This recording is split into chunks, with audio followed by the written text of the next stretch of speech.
Hello, welcome back to LARP School, and today, how to look after your weapons.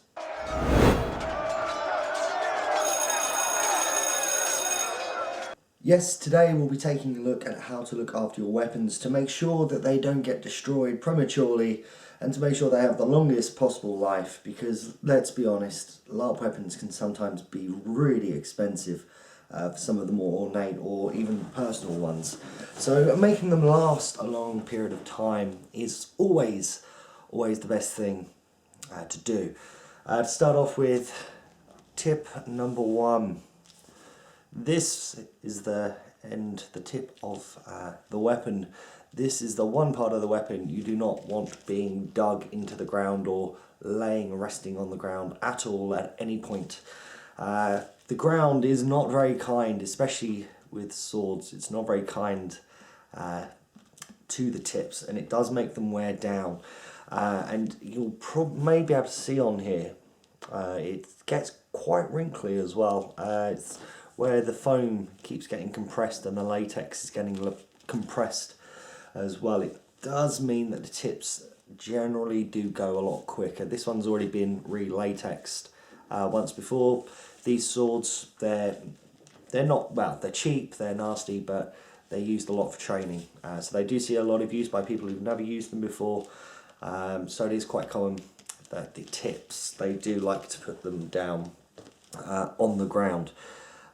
Next, don't keep it in direct sunlight. Although you may very much enjoy getting a tan, unfortunately your LARP weapons do not. The latex is very delicate, and the UV from the sunlight can damage and wear down the strength of the latex over time. So just be careful when leaving it out. You know, if you're out for a LARP weekend, that's generally fine. That shouldn't cause too much hassle, as this is more long-term effects. The UV penetrates through the latex, it starts tearing it up, and if it's for very long periods of time where you're keeping it out in the direct sunlight, then not only are you penetrating and destroying the latex, you may also, depending on the foam that's used, destroy parts of the foam. Although more modern foams that are being used now are a lot better, sort of sun-wise and UV-wise, not breaking down and getting stiff and start shattering, which is always good. Following on from don't keep it in direct sunlight, don't, during this time of the year, the cold winter months, do not put your LARP weapons up against the radiator, thinking that, oh, poor thing's getting cold, let's warm it up. Here, sit by the fire, sit by the radiator. No, definitely not. Rubber latex, it melts. It melts and it burns. Same for the foam.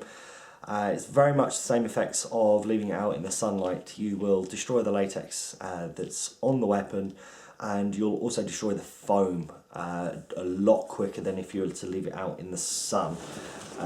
Because what can happen is, if you do leave it too close, the foam can heat up to such an extent where basically you start getting an inner core of nice, not necessarily liquid foam, but foam that's basically loses its strength, which means that it's not going to be very safe for hitting, which is never good.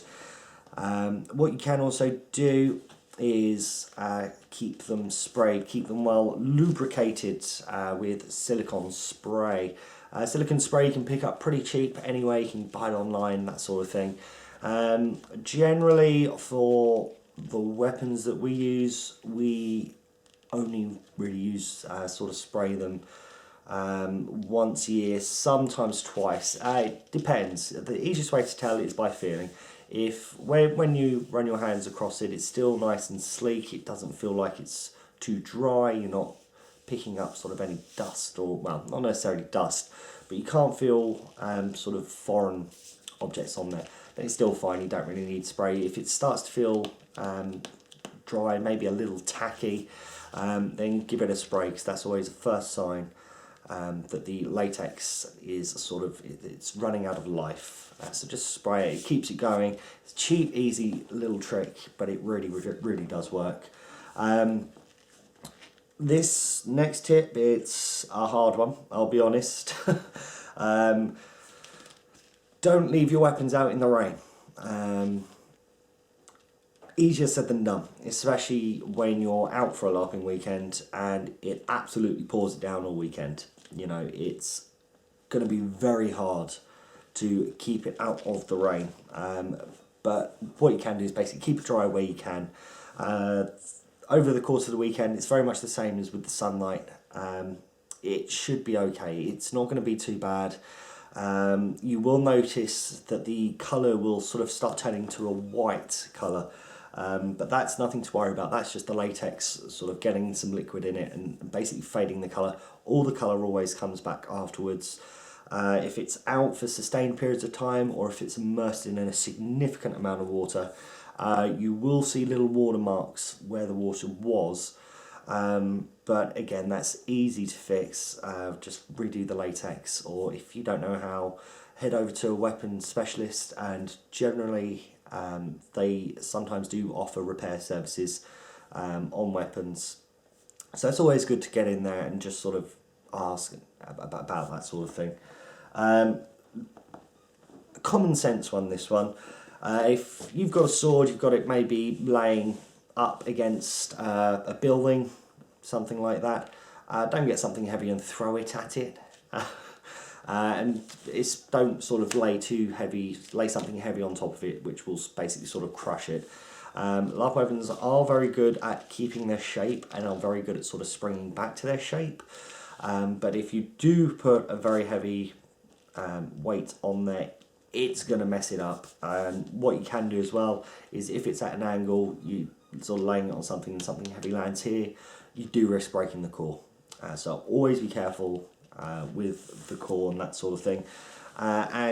Another thing as well, something that sort of goes back to the combat videos I said, in sort of, you know, practice hitting it against a building, that sort of thing. I did mention make sure it's really well wrapped with sort of pillows, that kind of thing, really cushion the impact. Because one thing you should never do is hit something solid with this, so be it sort of a building, trees, that sort of thing. These aren't designed to hit those kinds of things. These are designed to hit people. These are designed to hit LARP shields and that sort of thing, but then they're not real weapons. they're not real, so don't go around sort of trying to be a lumberjack chopping down a tree with your LARP axe. It will only end badly for your LARP axe, as you see parts of it fly left, right and centre. Although we did come across a mace recently which actually could destroy bricks. That one was very quickly banned. But yeah, so that's just a few quick tips on looking after your weapons. As always, this is just what I feel. If there's anything else that you can think of, please do put it in the comments below. Share your thoughts on the tips I've given here as well. If I've said something wrong, correct me on it. I don't mind. I like that sort of thing. Anyway, thank you very much for watching, guys. And until the next time, take care and goodbye for now.